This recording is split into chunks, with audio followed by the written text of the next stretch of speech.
বিশ্বের সমুদ্রের মাঝখানে একটা বালু কানাল কেউ দেখেন আল্লাহ ছাড়া। পৃথিবীর কেউ আল্লাহ চোখের মানুষ আল্লাহর চোখের আয়ত্ত করতে পারে না। আল্লাহ পাক হযরত জিবরিলকে নাজিল করে দিয়ে বলছেন, জিবরিল যা যা বলে দে, জান্নাতের 4 ভাগের 3 ভাগ বিশ্ব নবীর উম্মত হবে। সুবহানাল্লাহ বলেন। হযরত ওমর মন খারাপ করেছে। আমার আল্লাহ যখন 4 ভাগের 3 ভাগ বললেন, ওমর খুশি হয়ে গেলেন। আমার ভাইরা, অন্যান্য নবীর উম্মতেরা জান্নাতের 1 ভাগ হবে। আপনি কত গুনাহ করেছেন, তাওবা করেন। চোখের পানি নাকের গোড়ায় আসতে দেরি, জীবনের গুনাহ মাফ হতে দেরি নাই। আমার আল্লাহ উম্মতে মুহাম্মাদীদেরকে জান্নাতের 3 ভাগ বানাবে। জোরে বলেন আল্লাহু আকবার। এখন বিনা হিসেবে জাহান্নামী বলবো? 2 মিনিট লাগবে, এটা বললে পিঠের উপর দিয়ে মই যাবে। বলবো? নাসিরউদ্দিন বাইজাবি বলেন, দাড়ি আছে, টুপি আছে, জুব্বা আছে, মসজিদ কমিটির সভাপতি, মাহফিল কমিটির সভাপতি, তলে তলে ইসলাম বিদ্বেষীদের মধ্যে এমন লোক কুড়ি গ্রামে নাই। নামাজও পড়ে, রোজাও রাখে, কোরআন বিদ্বেষীদেরকে মত দেয় যারা। দাড়ি টুপি জুব্বা পরে থাকুক, কাবা শরীফে 40 বার যাক, নাসিরউদ্দিন বাইজাবি বলেন বিনা হিসাবে জাহান্নামে যাবে। জোরে বলেন নাউজুবিল্লাহ। এটা কিসের বোতল? এর ভিতরে যদি 1 ফোঁটা প্রসাব দেওয়া হয়, কেউ খাবেন? কেউ খাবেন না? সত্যি করে বলেন, পানি পুরোটা, প্রসাব 1 ফোঁটা খাবেন না? বলবেন হুজুর এতগুলো পানির মধ্যে প্রসাব থাকলে গ্রহণ হয় না। ঠিক তেমনি দাড়ি টুপি জুব্বা সব আছে, মাহফিলে 10 লাখ 20 লাখ দান করে, তলে তলে সারাটা জীবন ইসলাম বিদ্বেষীরা ক্ষমতায় বসুক। এটা যারা চায়, পানির ভিতরে 1000 পানির ভিতরে 1 ফোঁটা প্রসাব দিলে যেমন আপনি গ্রহণ করবেন না, ওর নামাজ রোজা সব থাকার পরেও ওর ঈমান আল্লাহ গ্রহণ করবে না। কথা বলেন ঠিক কিনা? বুঝলে পুষ্পাতা, না বুঝলে করেন, কত করবেন করেন, বিনা হিসাবে জাহান্নামে যাবেন। সূরা জিলজাল প্রমাণ। কথা বলেন ঠিক কিনা? বুঝতেই পারবেন না হিসাব হলো কোন দিক দিয়ে। ডাইরেক্ট বলবে আব্দুল করিম যা জাহান্নামে যা। বলবে আল্লাহ কেন? ও মামুদের পিছনে ঘুরেছিস, যা। কতক্ষণ 3 নম্বরে মানুষের হিসাব আল্লাহ নিবেন, কিন্তু সহজ করে নিবেন। নাসিরউদ্দিন বাইজাবি বলছেন আল্লাহ পাক মানুষের হিসাব সহজ করবেন 3 ভাবে। জোরে বলেন কয় ভাবে? আর 10টা মিনিট যদি থাকতে পারেন, তাফসীর পূরণ হয়ে যাবে। নবীজির কথা অনুযায়ী জীবনের সব গুনাহ মাফ হয়ে যাবে। আমার ভাইরা, খুব মনোযোগ দিয়ে বসে থাকতে হবে। ফতুয়া স্বামীর বর্ণনা, যেখানে কোরআন টু কোরআন তাফসীর হয়, ছোট বাচ্চাদেরকে শয়তান উস্কানি দিয়ে দেয় যেন তাফসীরটা নষ্ট হয়ে যায়। একটা মানুষ যদি শেষ পর্যন্ত বসে থাকতে পারে, আমার আল্লাহ ফেরেশতাদেরকে সাক্ষী রেখে জীবনের সব গুনাহ মাফ করে দেয়। যেমন চুম্বক আকর্ষণ করে আটার মতো ধরে থাকে। আমার ভাইরা, আখিরি মুনাজাত পর্যন্ত আমরা এরকম শক্ত হয়ে থাকবো ইনশাআল্লাহ। ভাইরা আমার, এবং আল্লাহ পাক মানুষের হিসাব নিবেন, সহজ করবেন 3 ভাবে। জোরে বলেন কয় ভাবে? আরো জোরে। নাসিরউদ্দিন বাইজাবি বলছেন, কিছু মানুষের নেকির পাল্লা হবে ভারী, গুনার পাল্লা হবে হালকা। ফেরেশতারা ডাক দিয়ে বলবেন, ওগো মালিক, তোমার বান্দা বান্দিকে জাহান্নামে জান্নাতে ঢুকায় দিন। আল্লাহ পাক বলবেন, খামোশ, মালিক ইয়াউমিদ্দিন, বিচার দিনের মালিক আমি আল্লাহ। কেমনে আমার বান্দা গুলোকে তুই জান্নাতে দিবি? ওর তো সগীরা গুনাহ আছে, কবিরা গুনাহ যদি থাকে তাওবা না করলে জান্নাত পাবে না। সগীরা গুনাহ যদি থাকে, নেকির পাল্লা ভারী হয়, বান্দা জান্নাতে চলে যাবে। আল্লাহ বলছেন আমার বান্দার গুনাহ আছে, নেকিও আছে, নেকির কারণে জান্নাতে গিয়েছে, কিন্তু যার গুনাহ আছে সে জান্নাতে খাঁটি দুধ পাবে না, কর্পূর মিশানো দুধ পাবে। আমি কাবার মালিক আল্লাহ চাই না আমার বান্দা এত কষ্ট করে শীতের রাত্রে মাহফিলে বসেছে, আমি আল্লাহর দলের কর্মীটা, আমি আল্লাহর জন্য জান মাল দিয়ে দেয়, গুনাহ করলে মসজিদে যে ক্ষমা চাই।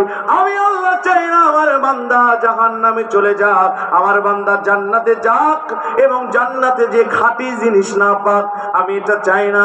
ও ফেরেশতা, তোর নূরের পাখা আমার বান্দার বদির উপর উঠায় দে। বদির উপর যখন উঠায় দিবে আল্লাহ কিছুক্ষণ পর বলবেন পাখাটা এবার নামায় দে। দেখা যাবে বাদদালা ইউবাদদিলু তাবদিলান ফাহুয়া মুবাদদিল, একটা গুনাহ নাই, সব গুনাহ আমার আল্লাহ নেকি বানিয়ে দিয়ে বান্দা বান্দিকে জান্নাতের সর্বোচ্চ মর্যাদায় মর্যাদা দান করবেন। জোরে বলেন আল্লাহু আকবার। দুই নম্বরে কোন বান্দা কোন বান্দির গুনার পাল্লাও সমান, নেকির পাল্লাও সমান। আবার আল্লাহ ডাক দিয়ে বলবেন তোর নেকির পাল্লাও সমান, গুনার পাল্লাও সমান।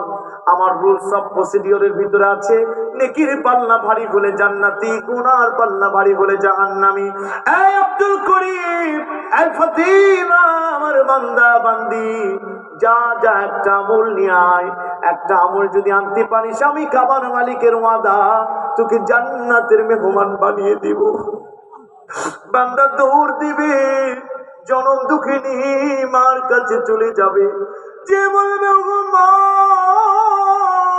আমি তোমার দুনিয়ার খোকা, নিজে না খেয়ে আমাকে খাওয়াইছো, আজকে আমি জাহান্নামে চলে যাচ্ছি, একটা আমল দাও। মা বুকে লাথি মেরে বলবেন সুকান সুকান চলে যা, দুনিয়াতে তো আমার বিয়ে হয়নি। বর্তমান বিজ্ঞান বলেন একটা মানুষ 20 থেকে 25 ইউনিট ব্যথা শরীরে সহ্য করতে পারে, এর বেশি হলে মারা যায়। কিন্তু মা যখন সন্তানকে জন্ম দেয় 50 থেকে 55 ইউনিট ব্যথা সহ্য করে জন্ম দেয়। বিজ্ঞানীরা বলেন সন্তান যখন মার গর্ভে 7 মাস হয়ে যায়, মার গর্ভে এক চুল জায়গা থাকে না। 8, 9, 10 মাসে 3 মাসে কলিজায় 3টা লাথি মারে, কলিজা 3 ইঞ্চি উপরে চলে যায়। 4,500 বার মার কলিজায় সন্তান লাথি মারে। এর একটা লাথি দুনিয়া কোনো বাবার কলিজায় যদি মারা হতো, বাবা স্পট ডেট সাথে সাথে মারা যেত। বিজ্ঞানীরা বলেন আমরা গবেষণা করে দেখেছি মার কলিজায় লাথি মারার কারণে পদ্মার উপরে চির চির দাগ হয়ে যায়। সন্তান যখন বইয়ের পাল্লায় পড়ে মা বাবাকে গ্রামে রেখে শহরে চলে যায়, মার চিনচিন জায়গা ব্যথা হতে থাকে। আর সন্তান যখন মার কাছে এসে একবার ওগো মা বলে ডাক দেয়, ওগো বাবা বলে ডাক দেয়, মার চিনচিন জায়গা আনন্দে অনুভূত হয়ে যায়। এই মাকে বলবে মা দুনিয়ার আগুন, আঙ্গুলে লাগলে আঙ্গুল পড়ে যায় জাহান্নামের আগুন, আঙ্গুলে লাগলে কলিজা সাজরা হবে। মা রক্তে গুস্তর শরীর নিয়া জাহান্নামে আজকে যেতে পারবো না, মা একটা আমল দিয়ে দাও। মা বুকে লাথি মেরে বলবে চলে যা, আমার তো বিয়ে হয় নাই। সন্তান কলিজা বড় ব্যথা নিবে। জীবনে যে মা কোনোদিন পর করে দেয় নাই, ওই মা কেমনে আজকে আমাকে পর করে দিচ্ছে। চলে যাবে বাবার কাছে, যে বলবে বাবা মাথার ঘাম পায়ে ফেলে আমাকে মানুষের মতো মানুষ করেছেন, নিজের খোকার স্বপ্নকে নিজের স্বপ্ন বানিয়ে নিয়েছেন। ওগো বাবা একটা আমল দিয়ে দেন। বাবা কলিজায় লাথি মেরে বলবে সুকান সুকান চলে যা, দুনিয়াতে তো আমার সন্তানই ছিল না। আমার ভাইরা শুধু এই বাবা নয়, পীর নামক সব ভণ্ড বাবারা সেদিন ভুলে যাবে, চলে যাবে বড় ভাইয়ের কাছে যেয়ে বলবে ভাই রাস্তার ভিতরে কেউ আমাকে থাপ্পড় মেরলে, তুমি রিস্কাওয়ালা হলেও রিস্কা ফেলে দিয়ে বলেছো চ তোকে কে মেরেছে একটু দেখে নিব। ওগো ভাই আজকে জাহান্নামে চলে যাচ্ছে, একটা আমল দেন। বড় ভাই কলিজায় লাথি মেরে বলবে চলে যা, আমার তো ছোট ভাই ছিল না। দুনিয়াতে শুধু এই বড় ভাই নয়, নেতা নামক সব বড় ভাই সেদিন ভুলে যাবে।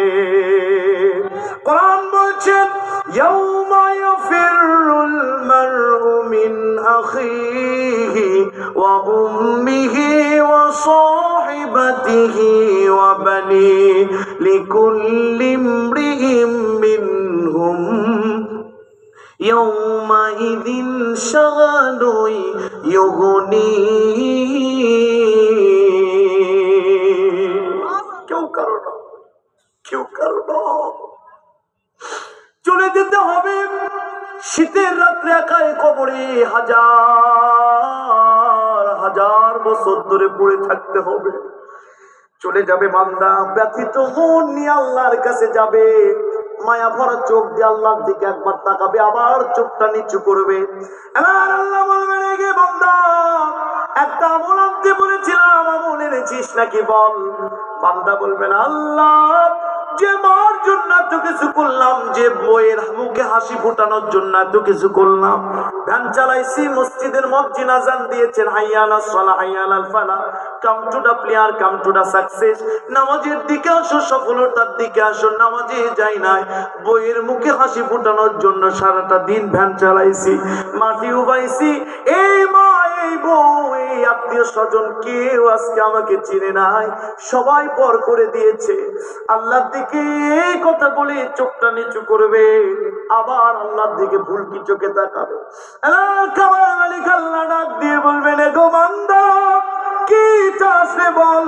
বান্দা ডাক দিয়ে বলবেন, আল্লাহ, আমার মন বলছে লা তাকনাতু মির রাহমাতিল্লাহ, তুমি না বলেছো বান্দা আমার রহমত থেকে নিরাশ হোস না।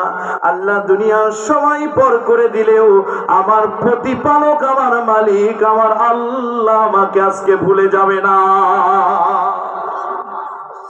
আল্লাহ বলবেন, কি চাস? বলবেন, আল্লাহ, আজকে তুমি আমাকে মাফ করে কি জান্নাত দিতে পারো না? আল্লাহ বলবেন, তোর চোখের লুকোচুরি আমার রহমতের দরিয়ায় জোশ খেলে গিয়েছে, আমি দেরি করতে চাই না। বান্দা, যা, জীবনের সব গুনাহ গফফার নামের চাদর দিয়ে ক্ষমা করে তোকে বিনা হিসাবে জান্নাতুল ফেরদাউসের মেহমান বানিয়ে দিলাম। জোরে বলেন আল্লাহু আকবার। 3 নাম্বার, আল্লাহ ক্ষমা করবে কিভাবে দেখেন, একেবারে শেষের দিকে এসেছি।